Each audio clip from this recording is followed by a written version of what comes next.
ট্রাম্পের যুদ্ধবিরতি ঘোষণায় সার যুদ্ধবিরতি লঙ্ঘন করে হামলা ইরানের ইসরায়েলের উত্তরাংশে এবং সেই মিসাইল নিক্ষেপ করে ইরানের তেল আভিভে হামলা ইরানের দাবি ইসরায়েলের এই দাবি করা হয়েছে।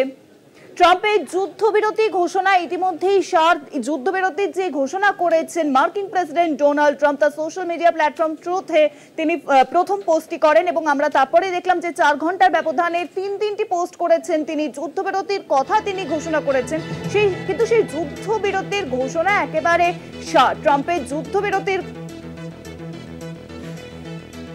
যুদ্ধবিরতি লঙ্ঘন করে হামলা চালায় এবার ইরান। আর বিষয়ে আরো জানাবেন এখন নিউজরুমের সঙ্গে রয়েছেন আমাদের প্রতিনিধি অরিত্র ঘোষ। অরিত্র, আমরা দেখলাম যে মার্কিন প্রেসিডেন্ট ডোনাল্ড ট্রাম্প তিনি যুদ্ধবিরতির কথা ঘোষণা করেন, কিন্তু ইসরায়েল সেই যুদ্ধবিরতি মানলেও ইরান কিন্তু সেই যুদ্ধবিরতি এখনো পর্যন্ত মানছে না, কারণ তারা পাল্টা হামলা চালিয়েছে। দেখো, এখানেই তো প্রশ্নটা উঠছে যে ডোনাল্ড ট্রাম্প ঘটা করে মধ্যরাত্রে তার সামাজিক যে মাধ্যম সেখান থেকে একটি নয় 3টি পোস্ট করলেন এবং 3টি পোস্ট করে তিনি বোঝাতে চাইলেন যে তিনি ঘোষণা করছেন যে ইরান এবং ইসরায়েলের যে এই 12 দিন ধরে চলা যুদ্ধ বা সংঘর্ষ পরিস্থিতি সেই পরিস্থিতি কিছুটা বিরতি নিচ্ছে, অর্থাৎ যুদ্ধবিরতির কথা ঘোষণা করেছিলেন ট্রাম্প। এবং শুধু ঘোষণা করেই তিনি থেমে থাকেননি, সেটিকে ফলাও করে গোটা বিশ্ববাসীর সামনে বারংবার জানান দিয়েছেন তিনি। কিন্তু কোথায় গেল তার সেই ঘোষণা বা তার সেই যুদ্ধবিরতির কথা সামনে আনা? দেখো, যেটা এখনো পর্যন্ত খবর পাওয়া যাচ্ছে যে যুদ্ধবিরতি লঙ্ঘন করার অভিযোগ উঠছে ইরানের বিরুদ্ধে। ইসরায়েলি ডিফেন্স ফোর্স অর্থাৎ আইডিএফ এর তরফ থেকে যেটা বলা হচ্ছে যে সিজ ফায়ার ভায়োলেশন হয়েছে, অর্থাৎ যুদ্ধবিরতি লঙ্ঘন করেছে ইরান এবং ইরানের তরফ থেকে মিসাইল হামলা করা হয়েছে। কি বলা হচ্ছে আইডিএফ এর তরফ থেকে? দেখো, আইডিএফ এর তরফ থেকে যেটা বলা হচ্ছে যে ইসরায়েলের বেইরশেবা শহর, সেখানে একটি আবাসন চত্বরে হামলা করে ইরানি ক্ষেপণাস্ত্র, যাতে এখনো পর্যন্ত যেটা খবর পাওয়া যাচ্ছে সেই দেশের প্রশাসন সূত্রে যে 3 জনের মৃত্যু পর্যন্ত হয়েছে। এবং এই যে ঘটনা, অর্থাৎ সংঘর্ষ বিরতি বা যুদ্ধবিরতির পরে এই যে ঘটনা, সেই ঘটনায় এই দুই দেশের মধ্যে উত্তেজনা আরো কিছুটা বাড়তে পারে, এমনটা কিন্তু মনে করছেন যারা আন্তর্জাতিক বিশেষজ্ঞ মহল রয়েছেন।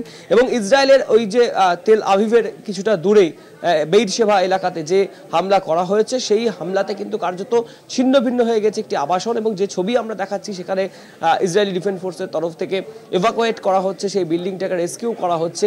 কিন্তু ট্রাম্প যেভাবে বারংবার ঘোষণা করেছিল যে যুদ্ধবিরতি হচ্ছে, দুই দেশই রাজি হয়েছে, ইসরায়েল যুদ্ধবিরতি ঘোষণা করেছিল, সেই খবর আমরা দেখিয়েছিলাম, কিন্তু ইরানের তরফ থেকে কিন্তু হামলা চালিয়ে যাওয়া হচ্ছে। এবং ইসরায়েলি ডিফেন্স ফোর্সের তরফ থেকে সে দেশের সময় অনুযায়ী তারা যেটা জানিয়েছিলেন যে ইরানের ছোড়া ক্ষেপণাস্ত্রগুলিকে প্রতিহত করার চেষ্টা করছে আইডিএফ। এবং হামলার ঠিক কোন সময় হয়েছিল সেই হামলাটির সময় কিন্তু তারা উল্লেখ করেননি।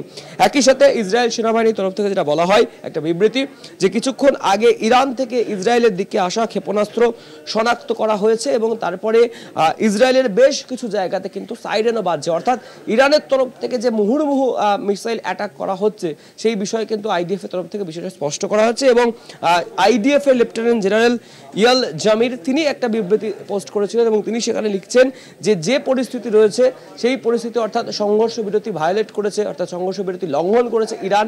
এবং ইরানি যারা জেহাদি রয়েছেন তারা ইসরায়েলের উপর মুহুর্মুহু হামলা চালাচ্ছে এবং সেই হামলা ইন্টারসেপ্ট করা হচ্ছে, অর্থাৎ সঠিকভাবে সঠিক পদ্ধতিতে ইসরায়েলি ডিফেন্স ফোর্স অর্থাৎ ইসরায়েলের সেনাবাহিনীর তরফ থেকে সেটাকে প্রতিহত করার চেষ্টা করা হচ্ছে।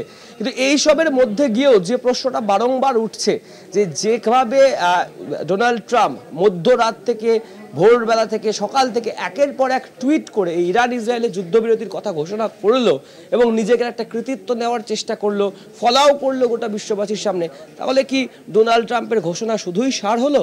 তার কথা কি কেউই মানলো না? ইরান ইসরায়েল দুই দেশ, সেই প্রশ্নই কিন্তু বারবার উঠছে।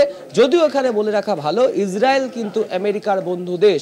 সেই জায়গায় দাঁড়িয়ে থেকে ইসরায়েলকে বাঁচানোর জন্য নাকি ডোনাল্ড ট্রাম্প নিজের দেশকে বাঁচাতে গিয়ে আগে বাড়িয়ে এরকম যুদ্ধবিরতির কথা ঘোষণা করে ফেলেছিল, সেই প্রশ্নটা কিন্তু উঠছেই। তবে ইসরায়েলের যে জায়গায় হামলা হয়েছে বেরশেবা শহর, তেল আভিভ এলাকা, সেই জায়গায় ইরানের হামলায় কিন্তু কার্যত লণ্ডভণ্ড পরিস্থিতি এবং যে আবাসনের ছবি আমরা দেখাচ্ছি কার্যত ভেঙে চুরে একধার হয়ে গিয়েছে।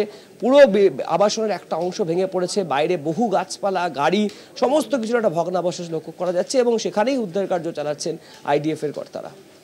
অনেক ধন্যবাদ অরিত্র। নিউজরুমের সঙ্গে ছিলেন আমাদের প্রতিনিধি অরিত্র ঘোষ। অর্থাৎ আমরা যে ছবি দেখলাম যে মধ্যরাতে মার্কিন প্রেসিডেন্ট ডোনাল্ড ট্রাম্প তিনি যুদ্ধবিরতির কথা ঘোষণা করেন, কিন্তু সেই যুদ্ধবিরতি কার্যত মান্যতা করলো না ইরান, কারণ তারা পাল্টা হামলা চালিয়েছে ইসরায়েলের উপর।